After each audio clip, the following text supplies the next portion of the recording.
Good morning, welcome to Father and Son. Dad's away, he's overseas on holiday for a few weeks, so this week it's just me, Tom Elliott, of the Sun. Well, breaking news, it is around about lunchtime on Friday the 8th of June, and the ANZ Bank came out just half an hour ago and has decided to pass on in full the Reserve Bank's 25 basis point interest rate cut. Now, I must say I'm very surprised at this. In the last 6 to 12 months now, whenever the Reserve Bank is cut, the big four banks have made a point of complaining about funding pressures and so forth, and therefore only passing on part of whatever the Reserve Bank has decided to do. This time, however, the ANZ Bank has passed on the cut in full. It remains to be seen what the other banks will do, although it's interesting that part of the National Australia Bank's big sales pitch to customers these days is that it will always have the lowest variable mortgage rate in the market. So I guess the NAB will probably have to pass on the full 25 basis point cut as well. We will just have to wait and see.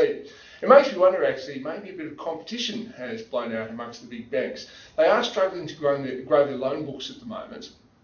And so perhaps, cutting interest rates is a way of convincing more customers to come through the door. Bank of Queensland is the only other bank that said what it will do in terms of the larger banks. It passed on 20 of the 25 basis points.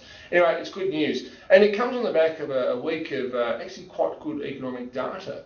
Now, the Treasurer, Wayne Swan, was crowing, and why wouldn't he, about the March quarter GDP figures. They came out. They showed that in the quarter, the Australian economy grew 1.3%, and over the year, 4.3%, much better than what the Reserve Bank or indeed the government or pretty much anybody had been forecasting.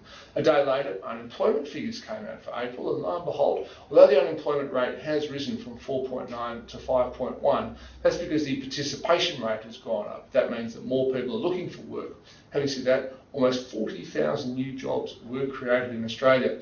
Now, I've just come back from 2 days in Perth, and it's very clear that Western Australia is the engine room of the Australian economy. A few numbers that might interest you. The Perth unemployment rate, or indeed the West Australian unemployment rate, is just 3.8%. That is as close to full employment as you will get. Secondly, go out for dinner in Perth. It's unbelievably expensive. Food there at restaurants costs about 50% more, in my view, than what it does in Melbourne or Sydney. Obviously, the Perth people can afford the hefty prices. Third, when you go to the airport, it is absolutely bustling. And what's interesting is that all the people there, a huge proportion of them are obviously mine workers. They're guys in boots, shorts, socks, and in some cases fluoro vests. They're all enjoying a few drinks before they get on the plane to go back to various mine sites in the Pilbara and in other parts of WA. And what was clear to me was these young men, and they are mainly young men, have money to burn. A lot of them live in places like Bali. They fly into Western Australia for their jobs, maybe 4 weeks on, 2 weeks off. And, well, there is plenty of money to be made over there.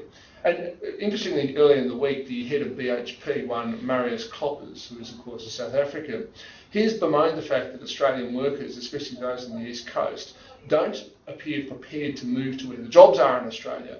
Now, this is in a very great contrast to the United States. In the US, people typically go to university often hundreds, if not thousands of miles from where they were born, and they're quite happy to travel across the country to go to where jobs are.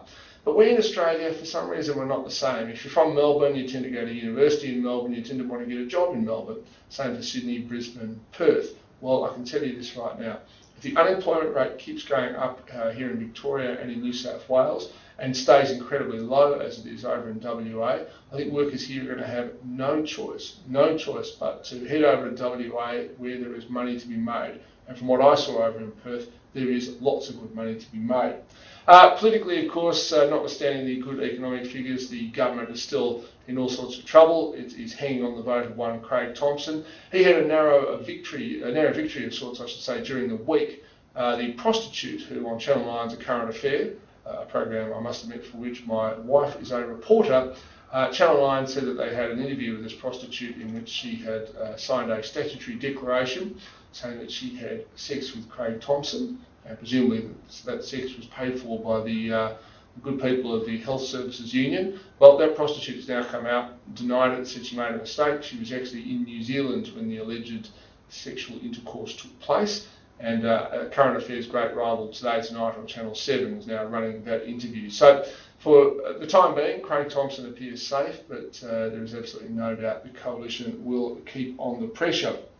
And also, sticking to the area of politics, a really terrible thing happened a day or so ago.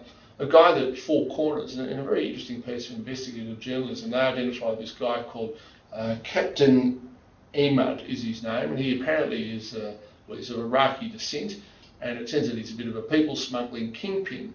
Although it's a bit odd if he is a kingpin, because his job in a Canberra suburb was collecting supermarket trolleys in the local car park and taking them back to the supermarket. Anyway, Four Corners has said that even though he was admitted as a refugee and the rest of his family are here as refugees, and they're all living now in public housing paid for by the Australian taxpayer, in fact, he is responsible for a number of dozens, if not hundreds of refugees and the boats that carry them across from Indonesia and Malaysia to Australia. Well, even though Four Corners identified this man, put him on television, revealed his identity to the public at large, he has now escaped Australia. It seems the federal authorities said they were powerless to do anything. I find that amazing. We lecture to people like the Indonesians and the Malaysians about how they have to do more to stop people smuggling. It's revealed that we have a people smuggler in our midst who has been admitted as a refugee, and yet we just let him leave the country. I really think we've got to stop wagging the finger at countries like Indonesia and Malaysia and realise that there's a lot more we could do to clean up our own backyard when it comes to people smuggling, or indeed a whole lot of other issues first. Anyway, it's been a mixed week of economic data. Most of it's been good. The stock market remains very volatile. The government is hanging by a thread. There'll be lots more to talk about when next I join you with Father and Son.